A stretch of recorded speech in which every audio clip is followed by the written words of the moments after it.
First things first, thank you, Roger and Katie, for putting such distinguished and accomplished faculty together and giving us an opportunity to reflect and to see what has been done and what is desired in all parts of the country, where some of the issues regarding women's health and superspiced with the gender inequities and certain other social factors, everything beyond the technical aspects of the health has an impact. So namaste, and I bring you greetings from India. Salam alaikum, and good afternoon, everybody, and my love to all the listeners, men and women.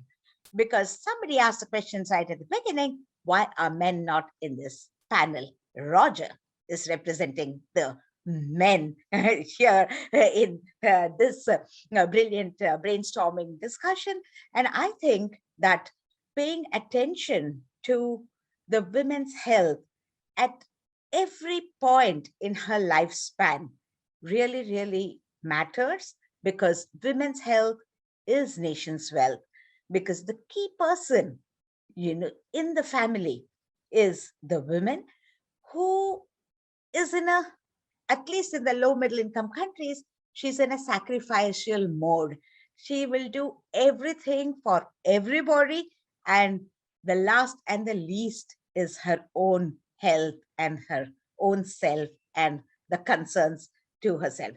So it's time that we empower women to change their mindset, not only for their benefit, but for the benefit of all. And Mahatma Gandhi said, be the change you want to see. And I think Anjum, in her own way, referred to a similar statement by the leader in her own country.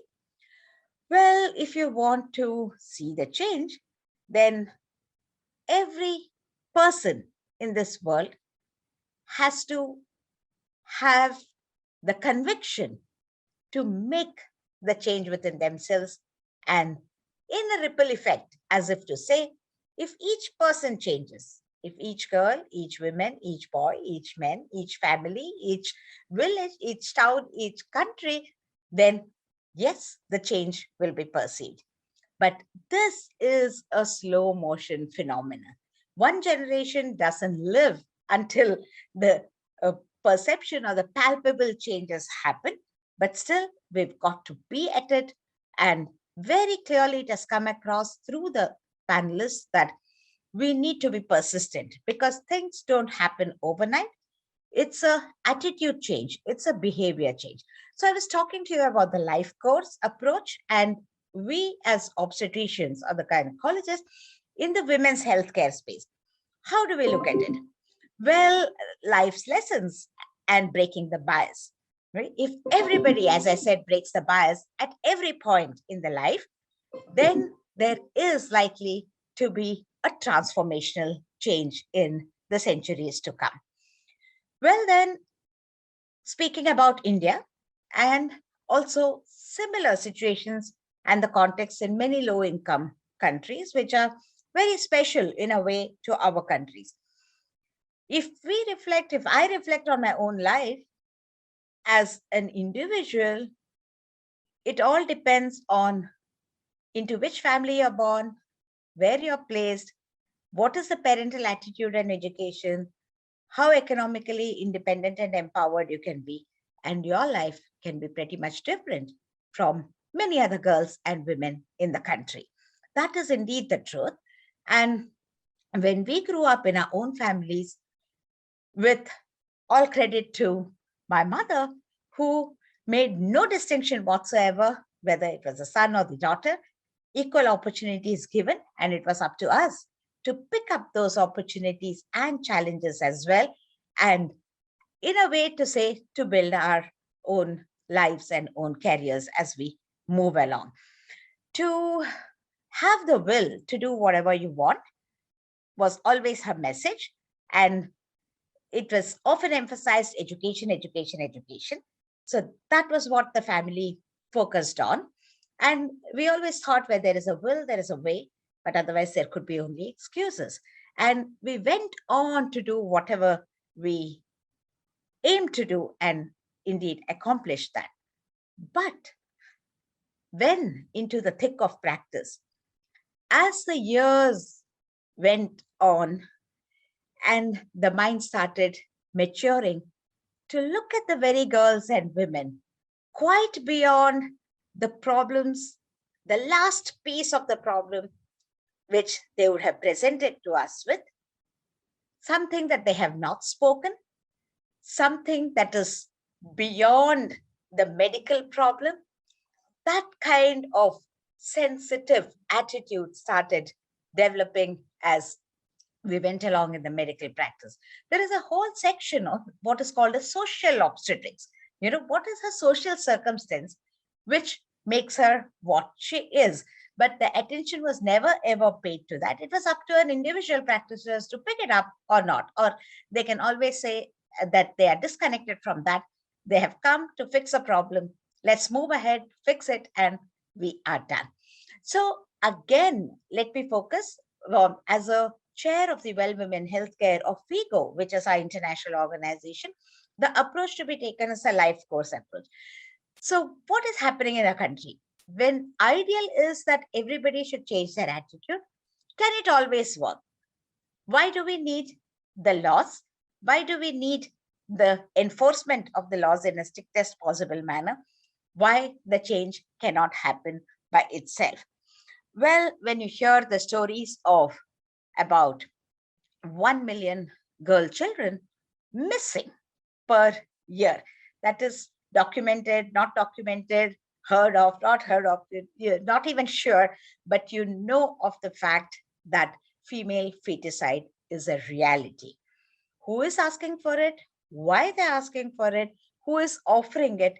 And what are the problems that it brings along? Well, way back 2 decades ago in my practice, when fairly advanced pregnancy came and said that they needed the termination, when there was no other medical problem, it took a lot of time trying to understand and convincing them that this is neither legal nor medically mandated, and it is definitely unsafe. Then when a one-on-one conversation happened with that woman, the pressure, the mental torture that she had undergone for having produced 3 female babies, and the verge of being abandoned by her family and her husband, who was already looking towards getting married to someone else for the production of the male progeny or the offspring to carry the generation forward, as the name of the generation forward, as it were. So it was, quite an alarming situation that she is not empowered to make decisions for herself. She is at a loss to say yes or no, and she has to just subject herself, however risky it may be, however unsafe it may be. So then the whole medical community in our own country got together, did a lot of advocacy, and brought in what is called the PCPNDT Act, which is a legal barring on abortion only for the purpose of the fact that it is a sex selective abortion. That was a complete no-no. And how do you get at such people who are doing? Because it's somebody from the community who is offering sex determination and also the termination. So we went as a disguised personnel and mocking ourselves as a patient to try and see how the documentation is happening. What are the codes and signals that they give that this is a female baby, and then you can. So it was a long drawn battle, but I come back to the sentence again: where there is a will, there is a way. There is no use just stating the problems. You've got to find the solutions. Sometimes it may be emotional touch, but many times it has to be legal and a robust implementation of the legal plan. So that is right at birth, the this distinction or the bias of a male child to a female child feeling so unwelcome right at the start. That is slowly changing because the profile of the patients over the years, they are very happy to now have a girl child and maybe the only child, because they are themselves now educated women who know how much they have accomplished, how much love and affection and the compatibility with the family and the taking care of their parents as well, where a lot of attitude has changed, but this is only in small pockets. So it can happen, and it is a long journey, but by the time this gender disparity right at birth is breaking the bias is the start point is there. As she goes along, if there are two boys and one uh, daughter, the kind of jobs that the daughter is allotted to do, and what the boy can go and play cricket, the girl has to cut the vegetables. So these things are inculcated right from the start. So the charity begins at home. When we say the breaking the bias also should start from home. Everybody's attitude, the role modeling of the parents are also so very crucial, and the education of a girl child. Simple reasons why the girls drop out of school: no restrooms, and when they get their menstrual cycles, it's not only a taboo, but there is no provision in the school to take care of that situation that she lands up with. Now, again, the solutions, the attention has been paid by the political leadership in the entire country, and these simple low-hanging fruits, so doable and so needed, are being done, and it is incentivized that if the girls don't drop out of the primary school, then the parents get some incentive, and if they send their daughters to a graduation, then again there is something more happening through the government. So there are some policies which are coming into place which encourage the support and provision of education for the girl children. Then the adolescent stage, when it comes to health, the sexual education and the sexual activity and the contraception. As medical practitioners, we know that hardly 5% of them approach us. Their mainstay is the Dr. Google and the social media and the internet for the information, which may or may not be authentic. Then the peer group, that is the friends who may say, just the 5% come to us. And why? We have to reflect and ask ourselves, because if the clinicians are so judgmental, if they ask them too many questions, if there is no confidentiality, no anonymity, and the parents are called in to say, look what your daughter has done, it's not going to work. So the sex education coupled with the preventionary precautions will definitely avoid 15 million abortions happening per year in our own country. So that is a whopping number, and we've got to do something about this to break the bias of the youth to understand and behave responsibly. It's just like, don't drink. If you drink, don't drive. The same way, abstain, but if you do indulge in sex, use condoms and have safe sex. You've got to communicate the messages in the way that they can relate to. It's pragmatic, practical, and it makes a impact, and it is safe as far as their health is concerned. Then the stunted growth in adolescence, the nutritional deprivation for the girls, the anemia incidence more than being 50-55%. The girls are feeling giddy and falling into school. Their scholastic, the IQ, etc., is so much impacted because of the lack of nutrition and therefore inability to concentrate, etc. So a lot of these things related to anemia, malnutrition, stunted growth, etc., happens in this adolescent group. So beyond contraception, life skills, we've got to take care of that as well. So this becomes a primary responsibility of not only clinicians, but also all the stakeholders concerned, because we have to break the silos, get them together, and do something to get this moving forward. So there are many policy changes in a wholesome way, in a life course approach through our government as well. And there are Kishori Swasthya Yojana and, the distribution of menstrual pads, for example, and a lot of advocacy activities that are happening to this age group. Well, then she reaches the reproductive age group. Two sides of the coin. If she's infertile, stigma, she's blamed by everybody in the society. But the fertility also, when she should have the children, what about the career, who is to look after them, and how many children should she have? Is she empowered to make her decisions? Unless the women are safe and they can decide for themselves, of course, in consensus with the family, they have to be given the central role to have a say. And the pregnancies in this era, even in countries like India, 5 million diabetes in pregnancy every single year.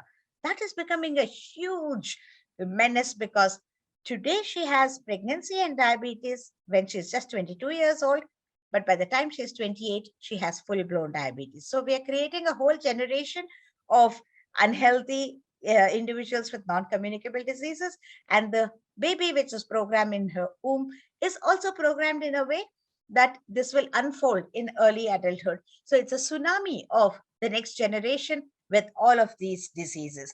So the last part of it is menopause. Here also the discrimination, not only in low middle income countries, but also affluent countries, I'm sure, because they're considered inefficient, and their hot flushes or mood swings or any changes they may have medically and physically are not taken on board as the natural changes. They are labeled as less productive, inefficient, low wages to be paid, and discriminated in many unsaid ways. And they are so stressed and mentally upset because of the way they're treated in the workplace and also their own homes and in the community. Whilst we think on one hand that menopause, in fact, is a new life because she's over with most of her usual responsibilities and now is the time to live for herself, that doesn't really happen. So you see the whole cycle at every stage. Of course, there are a lot of opportunities to do a lot of things. So having said about the problems, the solutions are many. Some may be legal, some may be social. The civil society has to come together and motivate the use of menstrual cups for the environmental change, etc. The skilling of the healthcare providers, connect and collaborate, reach every girl, every woman, see to it that the women of the nation are in the pink of their health. You will have the whole nation prosper. I end by saying again that women's health is nation's wealth. Thank you for this wonderful opportunity. And together we can and we will, with that positive note, with all the women on this distinguished panel, I sign off for this program and thank Roger and team once again for making me a part of this. Namaste.